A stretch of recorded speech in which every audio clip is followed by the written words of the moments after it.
Takka biyya keenyatti waan akkanaa dhagahee hin beeku. Nama ulfa nama jalaa hatu dhagahee hin beeku. Laakiin ijoollee namoonni hatan yeroo takka gurrarra imalu baate. Akkamitti gurrarra na baate hin beeku. Walumatti gurrarra na baate jirti. Ameerikaa keessatti ammoo wanni akkanaa kun baay'inaan jira. Daa'ima xixiqqoo hatu, hospitaala hatu, ulfa hatuun kuni waan jiru. Seenaan har'aa teennaa waan akkanaa kana. Namtittii takkatu ulfa, namtittii wahii jalaa hate. Akkamitti ulfa hatte kana wajjin laalla seenaa har'aa kanatti. Nafaana tura haga dhumaatitti baay'ee akka isinitti tolu abdii qaba. Akkasuma barumsa illee akka irraa fudhattan abdii qaba. Li'annu firummaan tun sooshaal miidiyaa irraa kaate. Firummaan sooshaal miidiyaa irraa kaatee rakkoo guddaa keessa seentee du'a du'aaf isii saaxile. Almuhim seenicha haa seennu. Tole. Bara 2004 Ameerikaa keessatti magaalaa Iskaadmoor keessa mucattii wahii achi dhalattee achi guddattee barumsa achi xumurte. Maqaan isii Paappii Joo jedhamti. Paappii Joon tun ammoo barumsa isii erga xumurte booda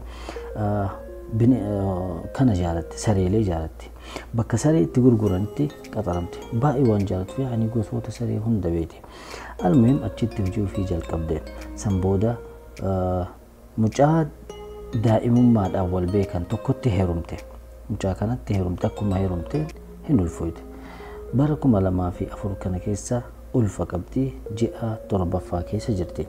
Almuhim sooshaal miidiyaa irratti barnaamija sooshaal miidiyaa wahii irratti gareetu jira. Garee namoota waa'ee saree haasa'an, sareen gosa akkanaa bareedduu, biitbooliin akkanaa, biitbool waan jedhamu saree gosa jedhamtu. Almuhim saree tana gosa isii beeku. Almuhim gosoota saree haasa'anii sareen barii akkana ta'e akkanatti akkama jiranii garee irratti haasa'an. Gareen kun ammoo garee biraa qaba. Yaani kun garee Facebook irra jira yoo jenne Facebook irra jira. Laakiin warroonni garee kunniin wal cuunfanii garee biraa addatti qabamu sooshaal miidiyaa biraa irratti. Almuhim sooshaal miidiyaa garee kana sooshaal miidiyaa kanarraa garee kana seenteesi. Garee kana keessatti haasoyti warroota garee kana keessa jiran yaani wantoota saree qajeelatti namni beeku siidha. Wayita yaada ofii kennamni irraa wal morma. Almuhim gaaf tokko namtittii takkaan wal baratte. Asirratti maqaan isii Daariin Feeshar jedhamti. Daariin Feeshar jettee wal baratte. Laakiin maqaan isii sirrii kanaa miti. Seenaa keessatti itti dhufna.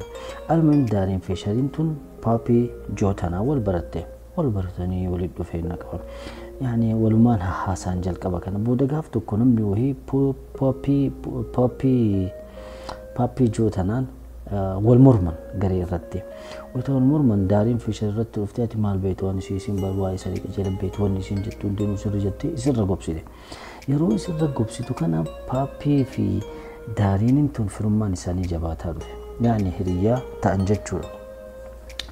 Almuhim hiriyyaa ta'anii walitti yaani waan garaa walii himachuu jalqaban miidiyaa sooshaal miidiyaa kanaan alabaanii addatti jechuudha. Waliin haasa'uu jalqaban. Akkana ni bara akkana. San booda Paappii Joo akkana jettee baran ji'a 7ffaa ulfaa jette. Wallah ajaa'iba jette. Baran illee ji'a 7ffaa keessa jira jette. Maashaallah nafsi waan baay'ee kan saree jaalannaa information baay'ee beekna waa'ee saree. Ammallee dabalatan lamaanuu ji'a 7 irratti ulfan lamaanuu jette. Jedhanii firummaan isaanii jabaataa dhufe. San booda gaaf tokko Daariin Feeshar tun maal jette Paappii tana beektaa biyya keenyatti konsertii yaani bakki teessa konsertii wahii qopheessan. Konsertii kana keessatti ammoo sareelee baay'eetu gurgurama. Sareelee gosa hunda jira. Yoo sitti tole koottuu jette. Biyyi Paappii Joo tun biyya Daariin kanarraa kiiloomeetira 250 fagaata. Kiiloomeetira 250 fagaata. Hundufamarree minaamin jetteen Paappii Joo tun kaatee eessa deemti biyya Daariin kana deemte. Daariin Feeshar jedhamtu tana deemte ijaa wal argan yaani yeroo jalqabaaf ijaa wal argan gara sooshaal miidiyaa irra wal beeku ijaa wal arganii keessummaa ajaa'ibaa keessummeessite. San booda gabaa saree kana keessa waliin deddeemanii lallaalanii. San booda inshaallah illee gaaf tokko si ziyaara jettee nagahumaan biraa galte. Paappii Joo tun galteera. San booda ji'a 8ffaa seenan. Ulfa lamaanuu ji'a 8ffaa seenan. San booda gaaf tokko Daariin Feeshar tun maal jettee ani magaalaa teessan magaalaa illee miti akka baadiyyaatti wanni magaalaa ma jedhamti malee dhufee wantoota daa'imaaf na barbaachisu bitachuu barbaadaa jetteen. Ahla wasaalan kootu jetteen pappijoo. Awwala inni tu dhaqi pappijootu biyya isii dhaqi amma dammoo daariintu biyya pappijoo kana dhufaa jira. Ahla wasaalan kootu rakkoo hin jiru bareeda naam jetteen. Xayyibiin dhufa jetteen san booda makiinaa qabdi makiinaa isii keessatti wantoonni isiin fudhattee asirratti xiinxalla. Billaa xiqqoo keettiin opereeshina godhan gamada mandanzaja wantoota akkanaa fudhatte akka waan nama opereeshina wayii godhuuf deemu. Almuhiim fudhattee dhufte mana eenyu dhufte mana pappijoo kana dhufte. Balbalettan kokka baga dagaan dhufte yeroo kana pappijoon tun daariini kana wayita laaltu ulfiisii yaani nama ulfa qabu hin fakkaatu. Abbootii garaan kee akkamitti akkana ta'ee ji'a 8ffaa keessa jira taatu akkamitti garaan kee akkana ta'e gaafa sanii xiqqoo ala ba'ee jira. Laa ani ijoollee afur muluyyuu kadayyuu garaan kee hin beeksisuu bar jetteen. Akkasii tuun ammoo pappijoo ji'a 8ffaa keessa jirti garaan haga hiigaa yaani giddii sochootiyyuu. San booda laa ani akkanuma jetteen amma hin jarjarallee gabaa deemee waan daa'ima waan bitu qaba. Mee saree jettu na agarsiisi jetteen saree hin qabanaan jettu sanniin keessa ilaalee takka bitadhette. Almuhiim deemanii mana keessa deemanii saaxin sareeleen baay'ee xixiqqoon taatee saaxiniin lafa jira. Wayita pappijoon tun gajjettee saaxinii kana bantu daariin tun waan dhuftee huuteen haadha. Haga dandeettu huuteenii gaggabde. Inni gaggaba pappijoo tana gaggaba. San booda marfee waraanteenii garaa isii qaltee yeroo kana dammeeyte tun. Inni dammaqata qalamaa jirtu tun dammeeyte pappijoon tun hin dammeeyte haganumatti wayita isin dammeeytu wal qabatanii achi oofanii mataa kanarra raatee haga danda'an wal qabatanii ammallee daariin fiishartuun akkuma gootee mataa isii dhoytee san booda qabdee haga dandeettu sotte gootee huutee ajjeeftee. Yeroo kanatti ammoo haati pappijoo tun ima bilbila kan ima biltaaloo maal taate natti deebisii maal taate rakkoo irra jirtaa jettee bilbilti. Daariin tun hin dhageetti. Bilbilli amma itti bilbilamu laakiin jarri lola keessa jira. Almuhiim erga duute booda amma jidduu kana bilbilli maal jeeree baqqaan dhufaa jira jette amma haati bilbilaan jechu bilbilli ka jaraa hin waraabaa miti ani ebalu maliktii keessa yaani yaada kee qabdu kaayi jedhan akkasii bilbilli jira. Almuhiim haati yaada maal keettee an dhufaa jira kararraa yeroo kana daariin fiishar qarayyuu qalaa garaa qalte amma dammoo daftee ariifattee garaa qaltee daa'ima keessaa baastee waan irraa murmurtee huccuudhaan xaqallaltee jarjaraan baatee makiinaa ofii yaabbattee hillim jette. San booda erga baate booda xiqqoo gara magaalaa isii wayita dhiyaattu bakka wahiititti makiinaa dhaabdee jaarsa ofiitiin bilbiltee bar dahee jira. Bakka wayii bahee dingata ciniinsuun natti dhufee dahee bakka akkanaa jira kun na fuudhii jetteen jaarsi gammachuudhaan makiinaa qabatachuuf hin dhufee hin fuudheeni manatti galchee san booda makiinaa ofii eessa dhiiste bakka wahiitti dhiiste san booda dhayxee achi manaa baatee makiinaa ofii fuutee mana galchite. Almuhiim wayita daa'ima fuutee galtuun kana ollaa isii irra deemtee agarsiifte daa'ima argadee jira maali jetteen ollaan maashaallah jedhanii dhungatan daa'imtittii tana. Almuhiim san booda mana ofii seentee jaarsa waliin ta'a. Yeroo kana haati pappijoon mana geette. Wayita mana geettu mucattiin isii lafa kuftee dhiini dhiigaa miti maal se'e jette wayita jalqaba laalu ulf mucattiin tee xiqqoodha jette ulfi isii waan dhoohe na fakkaate yookaan waa taate jedhee waan kuftee waa taate na fakkaate dhiini dhiigaa miti jedhe. San booda wayita itti kalaawu garaan isii akka baqaqee argee yeroo laalu mucattiin tiillee hin jirtu duutee jirti. Yeroo jalqabaaf wayita ol seenu kana argee jettee poolisootatti himte. Poolisootatti hin dawwaltee ani poolisoonni erga dhufan kana hundaa itti himte.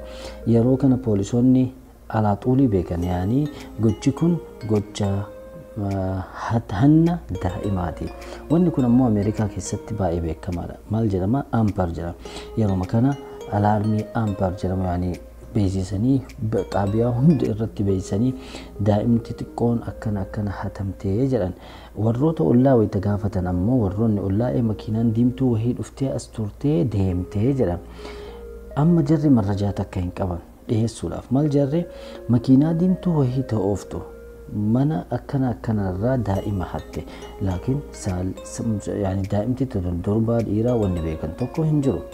Almuhiim dafanii miidiyaa irratti beeksisanii miidiyoonni hundinuu kana beeksisan. daa'imti bakka akkana hatamte bakka akkana hatamte jedhanii beeksisan. Wanni kun ammoo Ameerikaa keessatti baay'ee beekamaadha. Nama Ameerikaa jiru gaafachuu hin dandeettan yookaan ampar jettanii sarchii gootan illee argachuu hin dandeettan. Seenaa mucattii tanaallee sarchii gootan argachuu hin dandeettan. Yaadnu waan dhihoo duute zamana Tiraamp keessatti. Almuhim san booda marraja guuruu jalqaban. Paappi joontu nuti duutullee harka mataa isiititti rakkattee rifeensi as keessa jira. Rifeensa kana fuudhanii deemnee isee wayita laalan eenyu akka taate beekanii jiran. Rifeensi kun eenyuudhaaf deebi'a maqaan isii maqaan daariin sun tikkilenyaan Liizaa Moontigamrii jedhama. Liizaa Moontigamrii jedhama. Isii ta'uu beekanii jiran. Almuhim yeroo kana TV irratti waan beeksisaniif namoonni takka poolisii irratti bilbiluu jalqaban. Namtittii wahii bilbiltee ani Paappi jootana garee guruppii wahii qabna guruppii kanarratti beekanii. Paappi joontun ammoo Liizaa Moontigamrii jedhamtu takka wal baratte daariin Fiishar jettee maqaa kijibaa hamoo gaafattu malee maqaan isii akka namtittiin sun ammoo fayyaa waan qabdu natti fakkaatu. Leannu gaaf tokko gara irratti maal jettee haasofti ani lakkuu ulfaa'ee jira. Lakkuu kanneen keessaa ammoo gaaf tokko bakka wahiirraa kufee lakkuu kanneen keessaa tokko bu'ee tokko du'ee jettee dubbatti. Wanni isiin haasoftu waan ajaa'ibaati. Nama sodaachifti wanna kana karaawwate isiidha jette tun amma tagareerra jirtu poolisii dawwaltee himte. Yeroo kana poolisoonni amma Liizaan tun eessa akka galtu hin beekan. Isii ta'ullee dhibbaan dhibbatti yaani marrajaa rifeensaarraa argatan malee eessa jirti hin beekan. Yeroo kana namtittii wahii mana Liizaa tana mana daariin jechuun maqaa forjii dabaafatte tana ollaa galte. Poolisii dawwaltee abboo ani TV irratti waan akkana arge. Namtittiin takka ollaatiyya isii ulfooytu hin argine. Laakiin kalee daa'ima wahii qabattee ho'ite isiin galtu argee jette. Yeroo kana poolisoonni isiidha. Makiinaan isii akkami diima mataa isii. Yeroo kana poolisoonni ol fuudhanii gara mana Liizaa Moontigamrii dhaqan. Ta'amma daariin jettee of barsiiste tana jechuudha. Mana isii wayita dhaqan jedhe poolisichi maal jedha wayita balbala bira gennu sagalee dhoofannee balbala bira gennee wayita TVdhaan mastawaatiidhaan laallu jaarsi taa'aa jira. Isiin ammoo waa wahiirra akka waan ciistuu taatee daa'imni illee bira jira. Wanni nama ajaa'ibsiisu TV irratti beeksisa nu beeksisne santu jira. Taa'anii beeksisa kana laalan jedha. Balbala hin dhadhaine gadi baatee jaarsa waliin maali jenna. Jaartiin tee ilma wahii qabdisa ilma wahii kalee deettee maali jedhan. Tayyib eessa deetti jedhanii gaafateen hospitaala addee jettee waraqaa fidi jedhanii. Miti waraqaa fidi jedhanii yeroo kana jejjeerte maal jetti lakki nu rakkina waan qabnuuf nu miskiina waan taaneef manatti dahee ani jette. Yeroo kana poolisitti hattuudha jedhanii wayituma san isii qaban. San booda osoo isii hin qabin dura bilbila Pooppijoo fuudhanii turan. Bilbila Pooppijoo fuudhanii turan. Bilbila isii irratti barreeffama Liizaan tunii fi Pooppijoo walitti barreessanillee argan. Yaani خلاص dhibbaan dhibba isii ta'uu beekanii jiran laakiin ijji kafinjii qabudha. Almuhim mana isii hin dhufanii wayita mana isii dhufanii isii qabanii daa'imallee arganii jiranii. San booda kompiitara isii bananii wayita laalan miseejii jarri lamaa walii barreessaa turan. Wanti nama ajaa'iba immoo akkamitti opereeshina godhanii ka jedhu kanallee qajeelatti axannaatee turte. Googilii irratti sarchi goote akkamitti opereeshina godhanii ji'a 8ffaa keessatti wayita qalan akkami qalanii akkam godhan badanzajaa maalii kanneen hunda axannaatee turte. Kanneen hundallee wantoota isiin sarchi goote irraa argan. Akkasuma billaa isiin ittiin qalte haada isiin tun huute kanneen hundaa mana isii keessatti argan. San booda qabaniini deemanii wayita deeman alaaxool waa hundaa hin amantee akkana godhe jettee amantee jechuudha. Akkasitti qabamte sa'aatii 24 keessatti qabanii fidaniin. Isiin waa hunda bilaanii seeraan baaftee turte. Yaani akkamitti akka qalanii dubartii akkamii al ooluu akka qabdullee kanneen hunda bilaanii baas. Laakiin wanni isiin bilaanii itti baasuu dagattee akkamitti wanjala kiyya dho'isaa ka jedhu kana bilaanii baasuu dagatte. Almuhim Liizaan tun firdi beetii irratti dhiyaatte. Biyya Ameerikaa keessatti namni tokko wayita nama tokko qabee giddiidhaan yaani ulfa hatu wantoota akkanaa kana idme yaani umrii guutuu mana hidhaa keessatti itti murtaa'a yookaan ajjechaan akkaataa ilaalanii jechuudha. Laakiin abbaan murtii du'a itti murteesse. Isii irratti du'a murteesse. Du'a irratti murteesse xabaqoonni isii zamana Tiraamp kana keessatti yaani adabbii du'aa irraa gara idme guutuu akka hidhamtu yaani umrii guutuu haa hidhamtu qannasaa fi maalii fi rakkoo hedduutu irra gahe wayita daa'imummaa kanaaf akkana taatee jedhama. Rakkoo akkamii akka irra geessitti. Liizaa Montigomriin tuni haadha waliin jiraatti. Haati isii tun ammoo dhiira baay'eetti heerumte. Almuhim dhiira baay'eetti heerumte. Dhiira isiin itti heerumte keessaa jaarsummaan abbaa isii kun yaani jaarsi abbaa isii kun isiillee hin gudeedaa ture giddiidhaan. Yeroo isiin deemtee haadha ofiititti himtu ammoo haati kijibduu jettee kijibsiiste. Yeroo haati manaa baatu jaarsi haadhaa kun yeroo garii nama biraayyuu fidee jedhan. Nama biraayyuu fidee akka isii waliin waan kana raawwatu godha yaani akka isaan gudeedan godhanii umrii xiqqaalan yaani wayita san umriin isii 9 ol. Sinii galee daa'imummaa wanti kun irratti raawwatame yoo isiin haadha isiitti hamma haati kijibduu jettee san booda mucattiin kun guddataa deemte yaani booda san booda jaarti haati isii tuniyyuu jaarsa kanaa wal loltee ka biraatitti heerumtee jechuudha. Amma san booda adeemsa keessa haatummaan abaaramtuun tuniyyuu akkam isii gooti wayita waan tokko hojjechiiftu isiin xiqqoodhaa hin bareeddillee wayita waan wahii hojjechiistu haatummaan tun jedhan birrii hin kennituuf intala bareedduu qaba akkamii barbaaddaa jettiin jedhan. Yaani nu firiidha nu wanni hunduu nu biratti firiidha yaani nu mirga dubartii eenaa mirgi dubartii nu bira firiidha wanni jedhan mirgi dubartii kana kun haatummaan isii tuni isiin dallaalti yaani fakkeenyaaf nama mana ijaaruu yookaan nama waa wahii hojjetu yoo fidde birrii hin kennituuf intalatti waliin waan san godheetii deeme jettiin jedhan. Haati isiillee isiin nagaddi. Yeroo tokko jedhan deemtee ilma abbeeraa ofiititti ilma abbeeraa isii kun poolis xaabiyaa keessa dalaga dhayte abboon akkanaatu na raawwatamaa jira nafsiyyaan tiya sirriin jirtu ani ufajjeesu hedaa jettee itti himte kottu yabbadhu jedhee fuudhee makiinaa yabbachiiseen akka nama yaani irraa dhogguu hidhu fuudhee haadha isii biratti deebisee ani wanna kee hin jiru jedhe. Mucattiin tun yaani jiruu fokkataa wahii jiraatte caana ajaa'iba yaani daa'ima taatee gudeedamtee haati ilmaan isii shugguxii itti qabde yoo dubbatte si ajjeesaa yoo jetteen haati shugguxii itti qabde yoo dubbatte si ajjeesa jetteen haati ilmaan isii yaani yoo jiruu isii ilaaltu gochi isiin goote kun yaani caana fokkataa keessa waan dabarteef yaani nafsiyyaan isii sirrii miti jechuu ni hin dandeette. Azaaba kana hunda keessaa bahuudhaaf shuuf azaaba keessa dabarte kana hunda keessaa bahuudhaaf wayita umriin isii waggaa 16 ta'u ijoollee haati isii dhiira baay'eetti heerumte. Dhiira isiin itti heerumte kanneen keessaa ilma nama wahii jaalattee wayita umriin isii 16 itti heerumte. Shuuf yaani azaaba isiin keessa jiraatte wayita umriin isii 16 itti heerumtee waggaa 4 waliin jiraatanii ilma 4 argatte waggaan ilma 4 irraa argatte san booda wal dhabanii addaan baanii ka ammaa kanatti heerumte ka ammaa mucaa daa'ima isaaf jettee hatte kana. Sababni isiin kanayyuu goote jedhama wayita ilma 4ffaa deettu san opereeshinaa waan dahaa baatee maatsanii isii yaani hin danda'u jedhanii guduunfan yaani cufanii jiran maatsanii isii akka namuu hin deenne yaani hin duutu yoo ka deettu taate. Jaarsi isii ka jalqabaa kana hin beeku.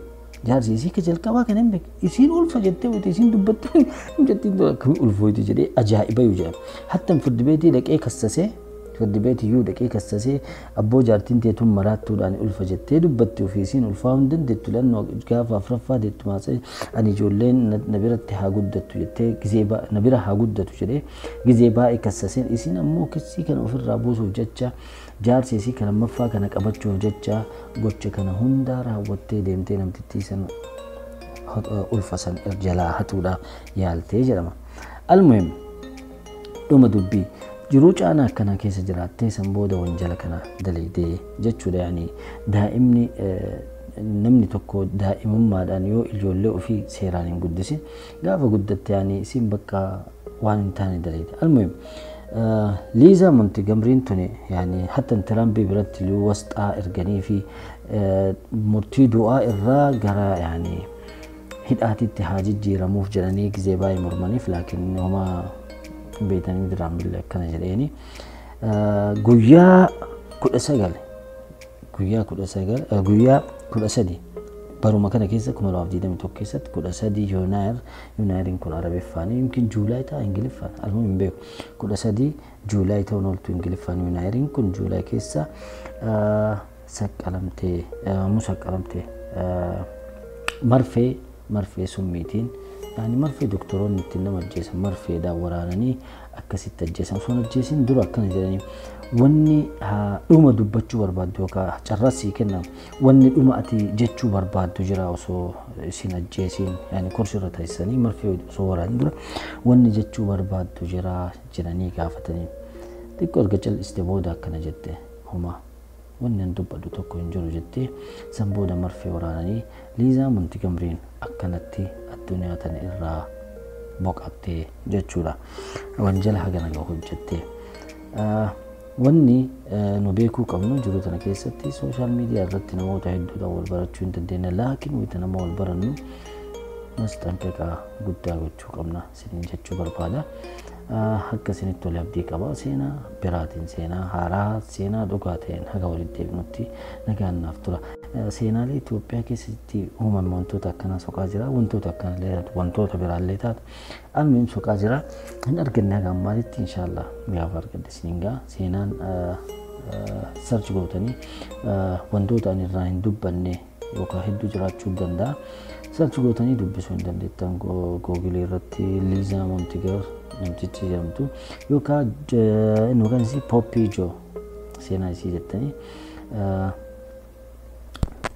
dubbisuu hin dandeettan jechuu danda'a yoo isinitti tole subscribe gochuu hin dagatinaa seenaa biraatiin seenaa haaraan haga walitti deebinutti nagaan naaf tura.